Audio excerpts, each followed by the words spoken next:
It was a day of grief as the families of 3 Chogoria girls high school students who died in a road accident on Saturday along Kenol Sagana Road mourned their daughters.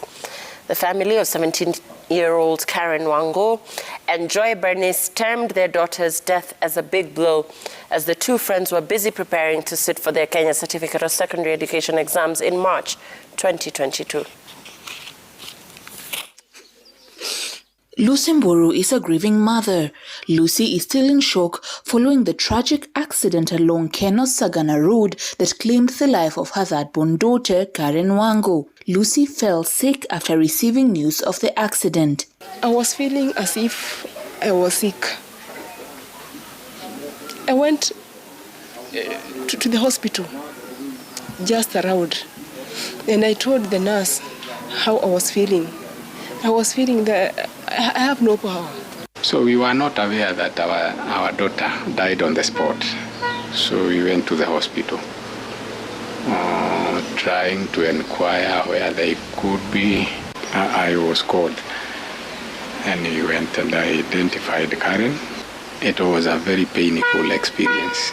It is after the identification that the family came to terms with what had transpired. A beautiful flower had been plucked from their garden. We talked a lot with her. We shared many things.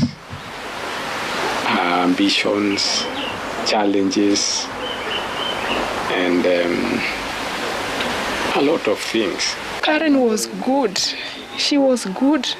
She was obedient. She was faithful. And she was very hardworking. Her hobby was actually dancing and singing. She was in the church choir, and most of the time she used to download videos, people dancing, and she'd dance most of the time. The family, which is waiting for the post-mortem exercise to be conducted on Monday, have planned to bury her on Thursday. Neighbors and friends continue to flock their home to condole with the family. 12 kilometers away from Mboro's home, the family of the late Joy Bernice is also preparing for meetings to plan for their daughter's burial. The late Bernice was Wango's closest friend, and at the time of the accident, they were seated together. It's full of life, so many things she wanted to do. God-fearing, and she was joy. She just had that joy in her.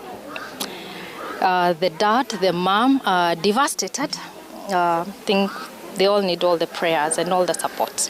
The family is appealing to motorists to be more cautious during the festive period to save lives. I just wish drivers can be more careful, not only during this Christmas season. I was thinking on my own if the driver was just a bit cautious.